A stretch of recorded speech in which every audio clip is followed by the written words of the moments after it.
Is your business protected against the threat of malicious litigation and frivolous lawsuits? Are you sinking company profits into marketing campaigns that do nothing to contribute to the growth of your business? Bottled Business Sense provides practical business perspectives that uniquely emphasize both legal and media marketing strategies to protect and ensure the longevity of your business. Now, whether you're trying to provide a startup business with some level of stability or an established business with foolproof asset and estate protection, or simply attempting to get a better return for your business marketing dollars, Bill Bernard and Rick Moscoso will expose potential pitfalls to ensure the security and growth of your business, free from unwanted expense and the threat of litigation. You'll learn how to implement marketing and protection tools equal to those used by today's most successful corporations. Let's join Bill and Rick for today's Bottled Business Sense show. Well, good morning, everybody. My name is Bill Bernard, and I, along with Rick Moscoso, host the Bottled Business Sense show. And we're here for another exciting show today on Tuesday. And, we've said this so many times in the past, it's worth repeating, I think, briefly, that we do this out of our love to provide entrepreneurs and business owners tips on legal tips and business tips with regard to marketing principles that will help propel their business into prosperity, as well as keep it safe on a daily basis. And we're happy to do it. We take on various issues in estate planning and employment law and asset protection, and of course, video marketing, as well as other marketing principles from Rick's side of the ledger. So we could be found, as you know, probably by now on LinkedIn, on Facebook, on YouTube, on Twitter. We have Google Plus site. So we're all over the place, and all you got to do is Google Bottled Business Sense show, and you'll come up with all of those sites. Feel free to go there. Feel free to explore our past shows that you can download and listen to at your leisure. That's on bottledbusinesssenseshow.com. And it's also on my website under a section at the top of the site, which allows you to click on the Bottled Business Sense show directly on wfblegalconsulting.com. So feel free to take advantage of that, and listen to it in the car or whenever you have a chance to pick out some topics that might be apropos to your business. In that regard, we have a show that I think is very interesting today. Rick is going to talk about the reasons why you need to add a podcast to your content marketing strategy, which I'm a big proponent of. And, this is something that people don't always consider. And I think it's important to consider for reasons that Rick will explain shortly. So without further ado, let me introduce Rick Moscoso, and we'll get started with the show. How are you, Rick? Hey, good morning, Bill. I'm doing great. As you can see here, the wreath on the door, we're coming upon the holiday season. So before we get started, I wanted to wish everyone happy holidays, Merry Christmas, or however it is that you celebrate. Happy holidays to everyone out there. Yeah, so you got your Christmas shopping done or what? Oh, of course not. Yeah. Got a few more things to do, but, I have a week left. Right? Yeah, well, I've done everything online. I just dislike the malls. Not the spirit of the malls. I don't mind being in a mall. I think it's kind of festive, but looking for a parking place is just it's a drag. So yeah. I do a lot of stuff online. Anyway, let's talk about today's topic. Now, what's this podcast content marketing strategy that you've got in mind? In other words, everybody, I guess, pretty much knows what a podcast is, Rick, but why is it so important to content marketing, and how do you go about organizing a podcast?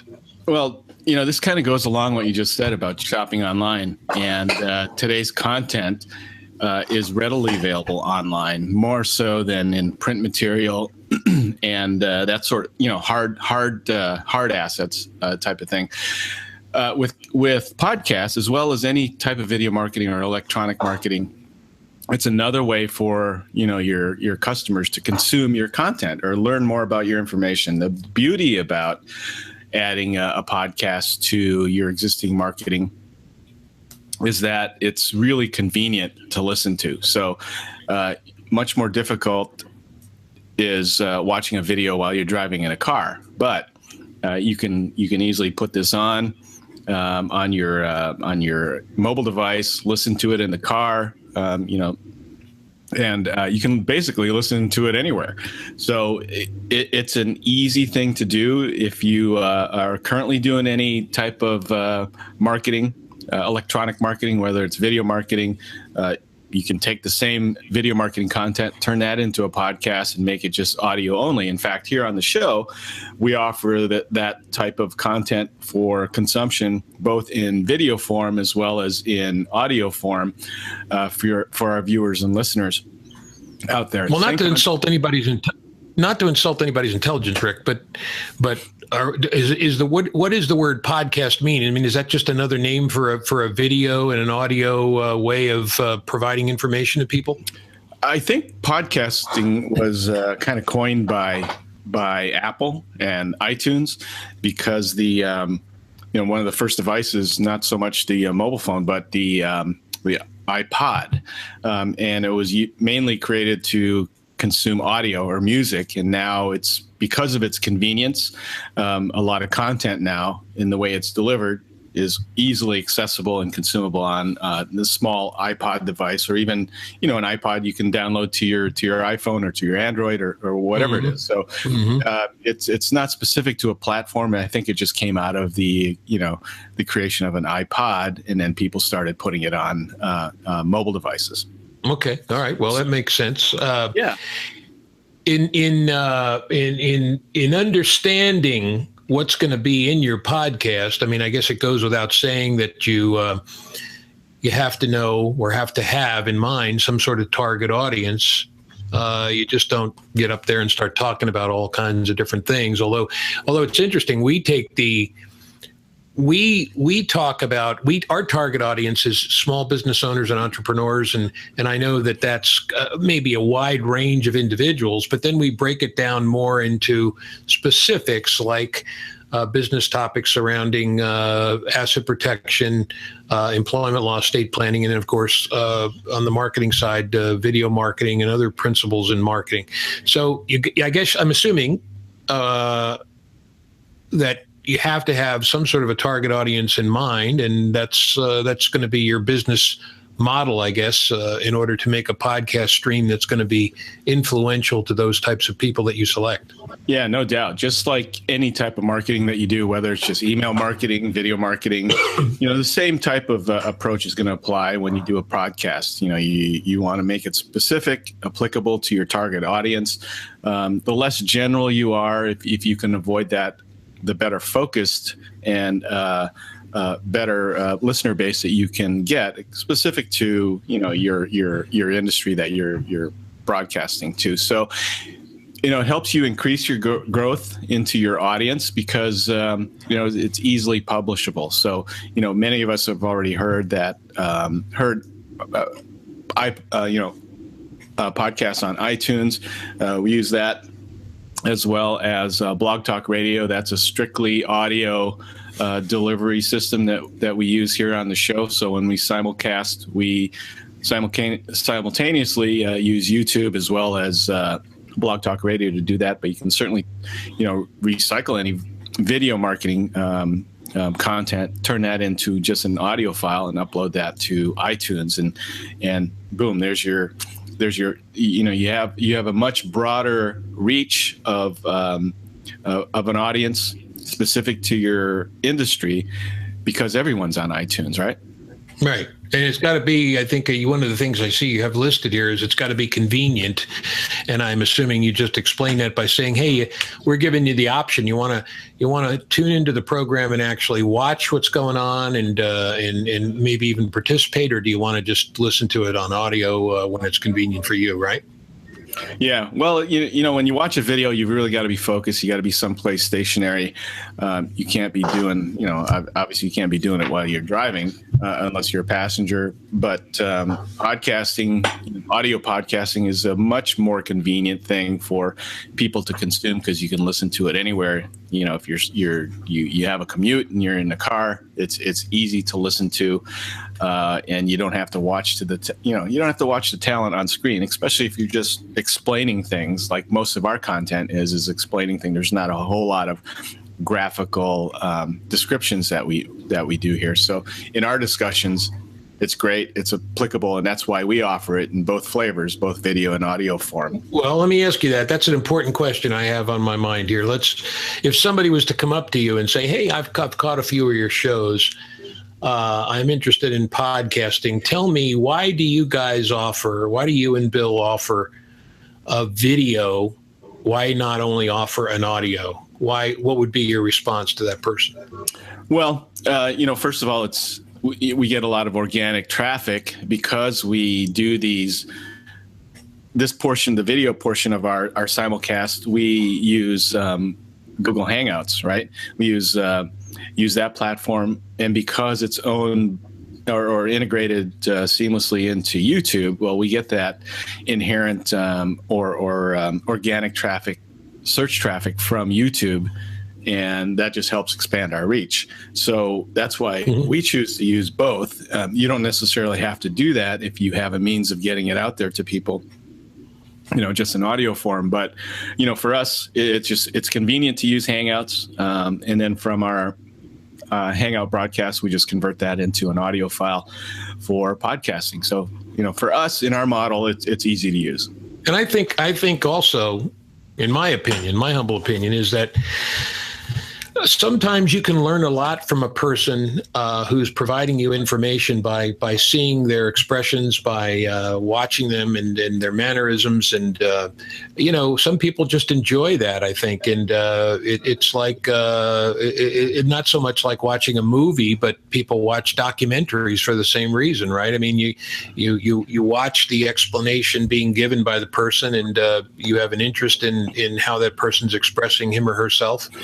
So those are things probably that people want to consider when they're trying to decide whether to do audio, video, or both. Sure. Video, and you hit it exactly on the head. I mean, video is a little bit more intimate, so you get to see the facial expressions, you get to see and somewhat meet the people behind the broadcast. And so, in some cases, it's a great way to build credibility. It's authentic. Almost like you develop a relationship with the person, in a way. Yeah, exactly. I mean, even in our case here, we're not in a fancy studio. I broadcast here from my office. Bill broadcasts from his office, and it's convenient. We don't have to be in the same location. And same thing goes. And we started doing it in a studio, and we still may from time to time, but because of demands on our time, we've most of the times now converted to this format that we have now. But it's really interesting, especially in a studio atmosphere, when you see both people interacting together. Of course, you can still see us both interacting in the mode that we're doing it now. But I think that's important for certain people, and that's why we say, okay, we've got choice A and choice B, you decide. And sometimes people will take advantage of both of them depending on their time limitations. Yeah. But the beauty. Excuse me. Go ahead, Rick. Yeah, and from a cost perspective, we don't have to rent space in a fancy studio. So that leads us into the next item, I think, which is it's very inexpensive to do this, right? Yeah, absolutely. So if you're just doing a podcast, all it really requires is a good microphone and good content. So, in our case, we have these Yeti microphones sitting here in front of us. We have earbuds that we listen to the broadcast, so we don't get any feedback from a technical standpoint. But, if you have if you're in the practice of using headphones with a boom mic, that works great. What I would suggest you try and avoid is just doing it through the microphone in your computer, or even the microphone if you happen to be using a webcam off of that, because it'll sound kind of unprofessional, doesn't sound very good. But if that's how you want to do it, go ahead and do it. I wouldn't recommend it, but we made the investment here to have nice microphones, and it makes the quality of the sound, especially if you're just doing a podcast, sound a lot better, a lot richer, and much more professional. Now, it also, I would assume, right, that like we've done on occasion, we've had guests on the show where we've interviewed people, and it's also a way to have other people input on topics that you're interested in and that your audience is interested in. So I guess it's it allows various forms of expertise to be shot out to the public who are in that target audience. And I guess it also, in a way, I guess I would go as far as to say it could let you stand out from your competitors too, right? Oh yeah, absolutely. I mean, because of the forum that we're using, as well as other podcasters, it's easy to do a hangout or get on some type of shared platform where both of you can be, both of you can be online and interviewing each other, or you as the show host could be interviewing an expert in your field to get their perspective on whatever topic it is you're talking to. So it's a very convenient way to bring on a credible source and interview them on the topic of interest that you're delivering to your audience. So in without spending a whole lot of money, it does help you stand out amongst your competitors, because many of them aren't doing that. They're trying to get their message out, but yet how do you consistently do that without bringing on a credible source onto the show? We've done that many times here, where our expertise may have not been specific to what we do on a day-to-day basis, but we've brought on guests on the show, a business coach, accountant, life insurance, whatever that happens to be, and interview them on the show. So provides the audience a little bit of break from hearing us, but also allows them to hear a perspective of somebody else who's in the industry, right, based on the topic that we're talking about. Well, from my perspective, let me give an example to the audience. There's not many lawyers that I know that will take the time and effort to do what we're doing, because it does take a commitment of your personal time. You can't do it during business hours. You can't do it when you have other clients that you have to deal with, of course. And I know that sounds like a little like I'm tooting my own horn, but I don't mind saying that, because there, you could go and look. There may be people that put out videos from time to time, but we've been doing this on a weekly, bi-weekly basis for probably about 2 years now, and so if you go to that extra length, if you take that extra step, you will develop in time a recognition that a lot of people in your field probably don't have. And yeah, absolutely. I mean, we're on episode 132, 133 now, or something like that. And like Bill said, we've been broadcasting for almost 2.5 years now, coming into the new year. So it makes you stand out. It helps you stand out. You can use a lot of this content and recycle it from time to time on your blog, if you're doing that, or on your website. And I know, Bill takes some of these topics and expands on them, in his business, but at the same time can use these files as a support system. Well, that's a good point, Rick. That you can develop a library which you can use for blogs. You can take part of a show and put it into a newsletter. You can take parts of it and put it into a blog. You can expand on the show and make it into a newsletter article. You have a whole library, because some people will be more apt to read a newsletter, for example, than maybe a look at a podcast. Some people, as we said before, might be interested in just listening at their leisure. So if you've got all of these things going, I've got blogs, I've got a newsletter, and I have this show, and for example, and I think that helps. I think it goes to the next point we were going to discuss briefly, and that is it builds trust. and confidence in your audience, right? I mean, they get to trust you and figure, okay, I can turn to this person in these areas and get some quick tips on stuff. Yeah, I mean, in the situation where you are doing consistent marketing, whether it's, well, let's say you're doing a newsletter and you get so much, you get a certain amount of readership out of that. Then you start doing a video cast like we do, but which expands the reach, but maybe not as much as you hope, only because you really have to be still in a fixed location to watch a video feed. But with audio content, now you're reaching more people because it's more convenient, and now they can, in essence, since they're listening to you more, now you're developing this relationship with them. You're building trust. You're building credibility. You're able to do a lot more things only because they're consuming your content a lot more frequently because it's convenient for the listener. Right. And what's the end result of this whole thing? You're going to acquire more customers eventually because of this. Absolutely. I mean, that's the bottom line. You want to make your subject matter as easy as possible for listeners to consume. You want to have a value-based message that you're communicating to them, and in the end, hey, the more they consume of your content, the better it is that you'll start building these relationships with them, and it helps you be top of mind with your viewership.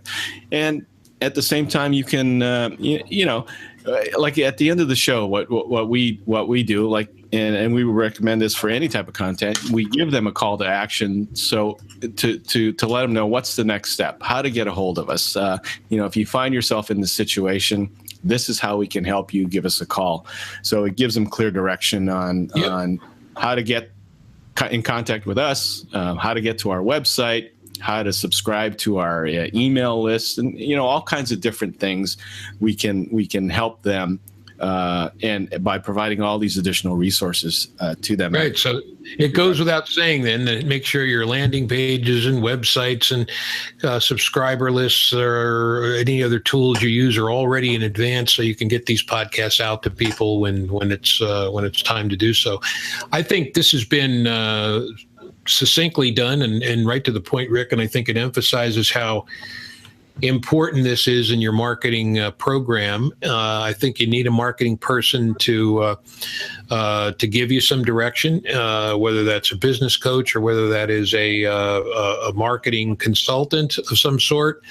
And that leads to Rick, because if we're talking about a video podcast, then obviously the quality of the video is going to be very important. We haven't talked about that, but the quality of what you're going to see if you are going to have a video is going to be extremely important in addition to the sound. And so Rick's in charge of this show and in those areas, and you can judge for yourself the quality of the podcast that we produce. I think this has been a great show, Rick. Is there anything before we close that you want to add? No, just take these to heart. Now's the time of the year where people are looking for things to spice up their marketing for the new year, right? 2017 is coming up in several weeks. And how do we enhance our marketing to get better customers, to get more customers, drive more traffic to our websites, and build more credibility, which, in turn will help us develop more, be more profitable in our business. So take these to heart. These are several really great tips why you should add podcasting to your marketing scheme for 2017. It's easy to do. We talk to customers like other business owners. We talk to customers every day. So you have a valuable message out there that's important for them to hear. Why not start off, if you're not comfortable with video marketing, start off with a podcast. It's easy. You just need a simple mic, a computer to record to, and then a platform to distribute it to. So and then you're off and running. Yeah, you're off and running. So I part of my service that I provide is I not only do video marketing, but I'm actually behind the scenes. I am a video marketing or podcasting coach. So you don't necessarily have to use me as a director to to video your content. I can be a fly on the wall while you record a video podcast or an audio podcast in the background while you deliver your stuff. And then if you need coaching along the way, I'm certainly available to help you with that. So I'm available. If you have any questions, at rick@captivate365.com. Website's captivate365.com. And best way to get a hold of me via phone is 949-667-1182. All the contact information is below this video. So reach out if you have any questions or want to learn more about how to develop a podcast into your marketing strategy for 2017. Yeah, that's important. Thank you, Rick. Go to bottlebusinesssense.com, Bottle Business Sense newsletter. I'm sorry, Bottle Business Sense show. We've got a Bottle Business Sense flying around here. One is the newsletter, the other is the show. BottleBusinessSenseShow.com, and at the bottom, underneath the still video that you click on to watch the show, underneath each of those shows is contact information for us. So please be sure to go there. Well, thanks, Rick. This has been a great show. I hope everybody takes it to heart going into the new year. I wanted to make sure we got this in because this is the time to plan your marketing strategy for the new year, what you may want to do differently or change. And certainly this would be something to consider. So thanks again, Rick, for the input. And I hope everybody joins us next week again for another Bottle Business Sense show. And in the meantime, I want to wish everybody happy holidays and prosperous new year, and we'll see you next week. All right. Merry Christmas. Happy holidays, everyone. Happy New Year. Right. Bye-bye, everybody.